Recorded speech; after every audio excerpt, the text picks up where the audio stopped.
If I can add a couple words, caring and empathy and being genuine. On a side note about trust, today I got a call out of the blue of a company I don't even deal with. They want to ship goods to the US immediately today before tomorrow, and they asked if I knew a trucking company that could help them in a pinch. So there's an example of a reputation that's being built by a company that's there, that we care. And it's not just about the transaction. It's about how can I help this person who we don't even know? Give us a call and said, Yeah.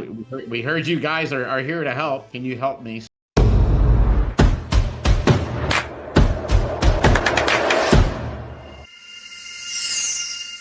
Hey guys, and welcome to the Grow IT podcast. Your host here, Alessandro Cutri, joined today by none other than Frank Abbruzzese, the president of AlphaKOR Group. Today's going to be an interesting episode. We're going to be diving to a little bit about, Frank's story, how he got into the space, and also what AlphaKOR is doing within the industry, and some, different industry insights. So definitely make sure to stick around. But without further ado, I'll just kind of pass it on over to you, Frank, if you don't mind just introducing yourself to the audience and telling them a little bit about yourself. Great. Thank you for that intro, Alessandro. Pleasure to be here today. And myself, I was just sharing that President of AlphaKOR, we're going to celebrate 30 years in the IT sector here. This month, actually, February 25th is going to be our anniversary. Myself, I've been in this industry for 37 years, believe it or not. Got my BCom and went right into selling computers at the very, very beginning of the personal computer age. So Wow. I'm excited to be here and be happy to share my story and fire off all your questions. Yeah, man. So I'm curious just to hear, right, like a little bit about, how you really got, well, first of all, how you started working at, AlphaKOR. I know you were part of like, originally the founding team itself, obviously been there almost 30 years now. So like, what was it that brought you into the company, and what was it that made you stay for so long? Well, let's back up to January 96. I actually left this industry Mm-hmm. and I was looking to do a career change. Two of the gentlemen I worked with at a previous company had founded AlphaKOR the year before, and they called me in and said, "Hey, how would you like to bring in the small business market to this retail store that we have?" And I Mm-hmm. said, "Sure, sounds great." And Yeah. that's how I got my start at AlphaKOR, literally pounding the payment, pre-digital era, pre-email and social media, and basically knocking on doors and Yeah. sending out packages and calling and following up and just keep knocking on doors. And that's how we started building our business side of the company. That's awesome. Humble beginnings, right? I always tell people, always say, right, you got to get out there, you got to do your thing, and seeing to the level that you guys have gotten to now, it's always great to take a look back on that too, right, and be able to Mhm, like you absolutely. were there from the beginning itself. So, for the audience that's listening and they're tuning in, they're hearing about AlphaKOR kind of for the first time. What would you say that your guys' value proposition is? Like, what do you guys really specialize at? So the value proposition, we have a team of over 50 people in the company. Five of us now are in the ownership capacity, senior management. So there's a very open door concept. Communications open. There's a lot of conversation one-on-one, besides all the tools that we're using, obviously, to stay in touch. Mm-hmm. Our value proposition really is going out and helping everyone run their business more efficiently. How do we embrace technology? How do we protect you with the cybersecurity? How do we incorporate all of these AI tools that have come out in the last couple decades and now they've become packaged and they're available in mainstream? So how do we take these AI models and help businesses become more efficient, which leads to Mm-hmm. increased revenues and decreased expenses by maintaining their team and growing their team. Again, we're in the business of growing Yeah. businesses and helping people succeed. Mm-hmm. Yeah, and that is so needed in today's day and age, right? Where we are probably using more technology and IT than we ever have in the past, right? And so it's every single company now is a technology company in some way, shape, or form, right? In that self. Absolutely. So could you give just a quick example? And you obviously don't have to share any names here, but let's just say of like maybe a client that you guys worked with that were maybe suffering from some challenges, and how you were able to help them overcome some of those. Well, one big challenge we have today is when a company gets hit with ransomware. Mm. Usually on a Monday morning, you come in and your entire operation has been hijacked. Nobody can access anything on the computer network, company network across the board. Yeah. So what we do is we'll step in and offer our services to help. What's the best process? We don't want to negotiate. We don't want to pay the fee. So we actually isolate any contaminated computers. We go in and start rebuilding all the infrastructure and help companies start to move forward and run their business. Again, nobody wants to be down. It's a very costly and challenging situation to be in. That's one example I can think of top of my head. Yeah, and it's one of those things where people don't often, take into account what having a ransomware attack, what having these cybersecurity issues can do to your overall business, right? And how it can shut you down, it can make it harder, it can, halt revenue. I mean, people often don't think of cybersecurity as a, ROI tied to it. They think of it more as like an insurance type of thing. But, Right. but when you really break it down, cybersecurity, especially when you have, the right solutions in place, serves as, a way to operate more efficiently, right? And it serves as there is definitely an ROI that's tied to that, right, in itself. So I love that you brought that specific example up. Now, Thanks. when it comes to like some of the, biggest things that have helped you guys grow the company, right? Because you obviously started off, early on. You mentioned, pound and pavement, right? Going door to door, right? Getting your name out there. What are some things that you can, recommend to, founders or CEOs that are, maybe starting their business and they're looking to build that book of business and looking to, expand the company? Well, everyone is doing the same thing when it comes to running the business. So if I look at marketing, marketing's two things. Who's Yeah. the target audience and what's the message I want to get across the audience? Hmm. And to get there, you have to establish trust. So how do we establish trust? We're going to have these communications. So how we were able to grow the business is we were able to get to the boardroom table, or today, there's virtual as well, of course, the virtual Hmm. roundtable, talking to the C-level and companies, decision makers, influencers, et cetera. Yeah. That's one aspect of it. The other aspect from day one is, AlphaKOR was leading back in the late 90s, which has carried us through all these years in terms of being first to respond, first to be on site before remote was a thing, and first to put out a fire with companies we didn't even know, we didn't even deal with at that time. They just heard about us, they relied on us. So we built this reputation to be a true 24/7 service support, a company that cared, and a company that went out there and put the fires out. And Yeah. as compliment pounding the payment, the technical team, we got into the digital marketing team, we added the development team to do custom software tools. So we really expanded our core competencies, we expanded our footprint geographically. All of that takes for the founders, entrepreneurs, and startups. It all takes time. We want Yeah. instant gratification, but it takes Yeah. time and patience and develop those core values, right? When I sat at a table with the team, my team, their team, whatever we talked about, documented action items, follow up, and deliver everything and more than what you ever said you're going to deliver. To me, that is the key to establish trust. We talk about building relationships. How do you build them? Trust. Man, that's so valuable, right? I hope people take that away because I think that that's, some of the best advice that you can have, especially early on in your entrepreneurial career, right? When you're first starting your business, is you want that instant gratification. Everyone wants to grow their business. You get these crazy revenue targets that people throw out, trying to hit this and trying to hit that, right? But you have to take a methodical approach to it, and also have the customer at the forefront, right? And have those relationships at the forefront, because ultimately that is what's going to drive your business as a result, right? Because you can have the best marketing in the world, you could have the Right. best sales systems in the world, but if you don't have a good product and you don't have a good customer experience, and a good onboarding, and people don't feel that you're going to be able to help them, they're going to churn, right? So say, sure, you'll bring them on, right? But Sure. just as positive word of mouth will ultimately help your business grow, will hurt your business the most is negative word of mouth, right? And people talking Absolutely. bad about what it is that you guys do.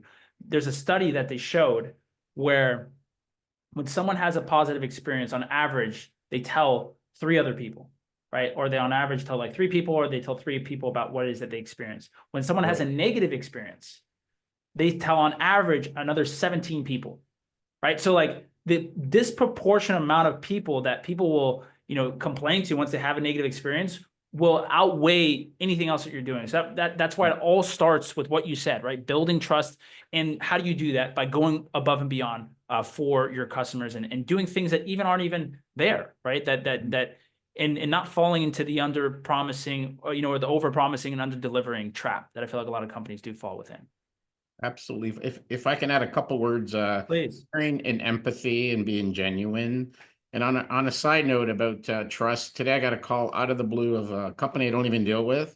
They want to ship goods to the US immediately today before tomorrow, and they asked if I knew a trucking company that could help them in a pinch. So there's an example of a reputation that's being built by a company that's there, that we care. And it's not just about the transaction, it's about how can I help this person who we don't even know? Give us a call and said, Yeah.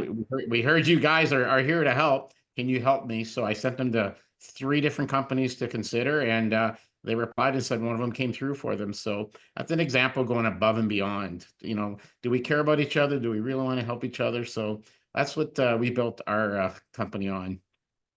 Yeah, and it's the most important principle, right? At the baseline, at the foundational level, it's the most important principle that ultimately leads to a prosperous business, right? Because otherwise, like I said earlier, you can have everything. You can have all the bells and whistles. You can have the beautiful website. You can have Yep. the beautiful social media. But at the end of the day, it's like, are your customers happy and are they staying? Especially in service-based businesses, are they, well, in any business, right? I think that it expands across everything, right? You look at some of the biggest businesses in the world, like Amazon, right? Mhm. And look at what they do. They prioritize customer experience. They're on the ball when it comes to support. And they're always trying to improve how you interact with them. And so I think that's, Absolutely. I'm glad that you brought that up itself.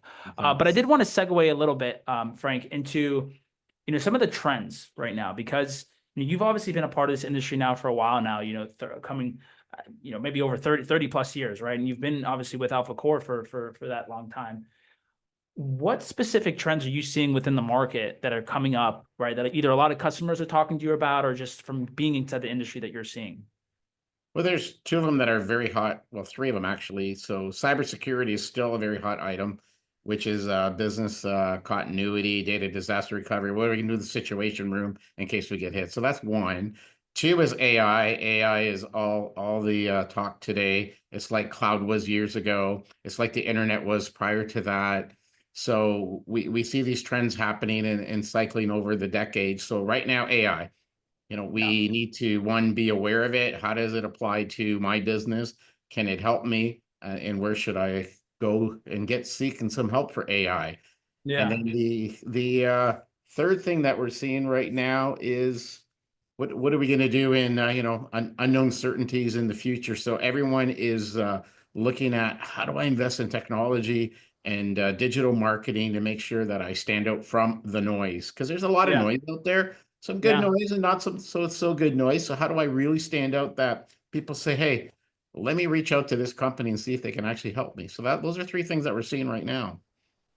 Yeah. Yeah. And I mean, it's one of those, I think it's something that I'm seeing as well, right? When it comes to the cybersecurity and obviously AI is the biggest elephant in the room, right? Everyone's talking about that and trying to Yes. see how they can use it within their company. How can they use it to be more efficient? And there's so many different use cases that are arising, right? And to think where the next 6 to 12 to even 2, 3 years are going to take us to with AI, it's very exciting stuff, right? To see it, to be in the forefront of it as well, right? Like you guys are over at AlphaKOR, and it's it's crazy to think about how different the world will be within the next 5 to 10 years with all these technologies Absolutely. coming out and what you guys are obviously implementing inside these businesses as well, because it's starting to get pretty complex, right? With all these new things that are coming there. Hmm. Um, but I did want to, ask you a little bit more on the personal side of things, right? So Sure. Frank, obviously you've had quite a successful career over at AlphaKOR. What are some things that things that you can recommend for other people in terms of mindset? Like, what are the things that's always served you well in terms of like, hey, this is, my mindset and attitude towards things that you think would help, people that are listening within the audience? So I'm going to go back to all my experience at sitting around the round tables, whether it's virtual, in person. A lot of things that I seen and heard that really set a difference is be an effective listener. Hmm. What is the person actually saying? What is the body language saying? ask questions. I know that I've shouldered with a lot of people in and out of the company with other teams, and they always looked at me and said, wow, you ask a lot of questions. So in a room, I want to help people, and people know that we want to help them. But if I don't know you, how do I get to know you? I think by asking, not non-intrusive questions, right? Yeah. To be gentle on how we're asking things. I think that's really critical. Following up is something I've blogged for over a dozen years, and I'm actually compiling my blogs to share out there.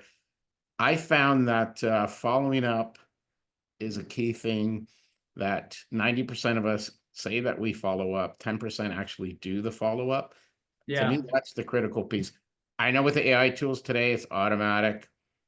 What I want to caution on AI, add the humanality to it. So Yeah. let's go. Hey, AI, I want to follow up on this podcast to thank the host for taking care of me in the audience. I want to send a snippet. Here's what I'm thinking. Can you rewrite this in a little bit warmer and friendly content? And then reread it again and add your own little words to it. So again, it's a blended and Yeah. and personalize it. Yeah, no, and that's so true, right? When it comes to utilizing AI, obviously we can sometimes, I feel like people can become dependent upon it where they actually lose, the human touch and the human element, right? It should be able to give you a nice framework and give you the guidelines, but ultimately you have to make sure that you're using it with that human touch still, right? And that's why I think calling is so important. Is going to be one of those things that, as we go more and more towards the AI space, that human and human interaction is going to be more and more valuable because of it, because we're seeing that right now, So totally agree. You always want to add in that human element. And the last thing that I wanted to ask you here, Frank, because I always like asking more of a loaded question towards the end. Okay. But if you had to rewind the clock back, right? And let's say that you were able to have a conversation with yourself, say 30 years ago. Okay. What would you have told yourself like 30 years ago, and advice that you would have given to yourself that would have maybe helped you out? So I was very fortunate when I was called into AlphaKOR. I was basically, as I mentioned earlier, asked to do one thing, and I had a complete blank slate to do whatever I wanted to do. So I was so scared and fearful, right? Fear of failing. So I would go back 30 years ago, and what I would say to my younger self, don't be afraid. Go with your instinct, because your instinct is not always right, but it's more often than not, it's right. And I was able to, at this company, to bring me to this company to help build an awesome brand that I feel. Great partners, great team, and we've worked well together. That, I don't know if you know this or not, but we're actually called the AlphaKORians, and Hmm. it's a pretty cool culture. And our CEO's done a great job in terms of leadership in the last couple of years. So it's been a very friendly and energetic environment. And we're 911 for businesses, and it can be extremely stressful. So I would say just go with your instinct. If you feel it, go for it. I love it. I love it, man. I think that's the perfect note to end on, Frank. Thank you so much for coming on the show, man. It's been an absolute pleasure. My If people are pleasure. listening to this, they want to reach out to you and they want to get in contact with you or someone from your team, what are the best ways to go ahead and do that? So we're all in social media. AlphaKOR is ALPHAKOR.com is our website. So you can find us on the main social media channels. My email is frank@alphakor.com. Kept it real simple. You don't have to worry about trying to spell Abbruzzese. And I'm in Instagram, we're on X, we're on Facebook, and we're on LinkedIn. I love LinkedIn. I think LinkedIn is one of the best tools for professionals to connect with professionals. And I look forward to the audience connecting with me. Perfect. Well, I'll make sure to include all of that in the description. If you guys did make it all the way to the end, make sure to go check out Frank and the team. We hope you guys have a great rest of your day. Thanks again, Frank. It's been a pleasure. My pleasure. Thank you. All righty. Ciao, ciao.